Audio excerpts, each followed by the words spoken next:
তুই দুনিয়াতে তোর স্ত্রীর সন্তানদের হক নষ্ট করেছিস। আমাকে মাফ করে দাও, আর করবো না, আর করবো না। বাবা, আমার খুব আদরের মেয়ে, আজ তোমার কাছে তুলে দিলাম। কখনো আমার মেয়েটাকে কষ্ট দিও না। আই লাভ ইউ সুমি, আমি তোমাকে অনেক ভালোবাসি। আমিও তোমাকে অনেক ভালোবাসি। আমার আদরের বউটা কি করছে রে? এই তো তোমার জন্য রান্না করতেছি। আচ্ছা, তাড়াতাড়ি শেষ করে রুমে আসো, তোমাকে ছাড়া একটুও ভালো লাগে না। আচ্ছা, তুমি আমাকে রেখে এত কাজ কেন করো? আরে পাগলা, আমি কাজ না করলে কে করবে? আমি পাগলা? তুমি তো আমার পাগলা জামাই। এই তুমি মাছ কাটতেছো, হাত কেটে যাবে তো, ওঠো তাড়াতাড়ি। এই শোনো না, আমার জন্য একটা 3 পিস আইনো তো। আরে কি বলো, শুধু একটা? পুরো দোকান নিয়ে আসবো। আচ্ছা ঠিক আছে, তাহলে আমি যাই। আচ্ছা, সাবধানে যেও। আরে, আমার বউটা কাজ করতে করতে মরেই যাবে। এই, তোমাকে না বলছি কাজ করা লাগবে না? আচ্ছা চলো তো রুমে, তোমাকে ছাড়া ভাল লাগে না। আচ্ছা, তুমি আমাকে কখনো কষ্ট দিবা না তো? কেন জানি ভয় হয়। আরে না, কি বলো তুমি? তুমি আমার সুখ, তুমি আমার দুঃখ, তুমি আমার জীবন, তুমি আমার মরণ। তোমাকে ছাড়া কিভাবে বাঁচবো বলো? আচ্ছা তো বসো, আমি ফ্রেশ হয়ে আসছি। আচ্ছা ঠিক আছে, যাও। আমি মনে হয় আমার জীবনের সঠিক মানুষ পেয়েছি। ও আমাকে কত ভালোবাসে। কি হলো, আজ এত রাত হয়ে গেছে, এখনো আসছে না কেন? কিছু হলো না তো আবার? এই দাঁড়াও, কোথায় ছিলে তুমি? আর তোমার হাতেটা কি? তুমি আজকেও মদ খেয়েছো? হ্যাঁ খেয়েছি, কি করবি তুই? যদি আমার নেশা করাতে কোনো বাধা দেস তুই, তাহলে তোরে তালাক দিব আমি। এমন কথা বলো না প্লিজ, আল্লাহর দোহাই লাগে।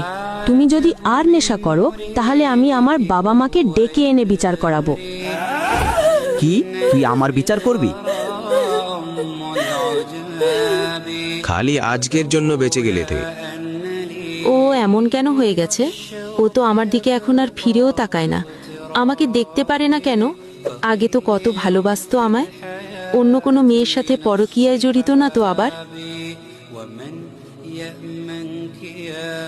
এই, কোথায় যাচ্ছ এখন আমাকে না জিজ্ঞেস করে? তোকে বলতে হবে আমি কোথায় যাচ্ছি?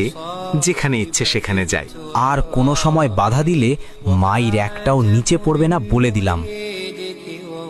মাকে ফোন দিয়ে সব বলতে হবে। মা, তোমার জামাই আর আগের মতো নেই। নেশা করে, ডাক দিতে গেলে মারতে আসে। মা, টেনশন করিস না, সব ঠিক হয়ে যাবে। স্বামীরা এরকম মারে, দেখিস নাই? তোর বাবাও তো আমাকে কত মারতো। আমি আর পারছি না মা, আমাকে নিয়ে যাও এখান থেকে। আচ্ছা, এক কাজ কর, বাচ্চা নে, তাহলে দেখবি সব ঠিক হয়ে যাবে। আর আল্লাহর কাছে বল, দেখবি তোর জামাই ঠিক হয়ে যাবে। স্ত্রীকে স্ত্রীর হক দেন, স্ত্রীকে স্ত্রীর প্রাপ্য দেন, স্ত্রীর উপরে জুলুম করবেন না। স্ত্রী জীবনের সঙ্গী, ভালোবাসার সঙ্গী, দয়া মায়ার সঙ্গী। স্ত্রী সে আপন, সে কলিজার টুকরো। হে আল্লাহ, আপনি আমার হাজবেন্ডকে হেদায়েত দান করুন, ও যাতে নেশা থেকে ফিরে আসে। এই কই তুমি? বাচ্চাদের আজকে আসতে দেরি হচ্ছে কেন? একটু ওদের স্যারের কাছে ফোন দাও। আমি পারবো না, আমি গোসল করছি, তুমি দাও। আচ্ছা ঠিক আছে, যাচ্ছে। এ কি, ওর ফোনে আই মিস ইউ জান, এটা কোন মেয়ে পাঠালো? মা, আমরা চলে এসেছি। এই তোমার ফোনে কোন মেয়ে মেসেজ দিচ্ছে? হ্যাঁ, তোকে বলতে হবে নাকি কে মেসেজ দিছে কে দেয় নাই? বেশি কথা বলবি না তুই। এই শোনো না, বাচ্চাদের স্কুলের 2 মাসের বেতন আটকে আছে, স্যার বলছে কালকে দিতে। তো আমি কি করমু? আমাকে এগুলো শোনাচ্ছ কেন? লাথি দিমু, সর এখান থেকে।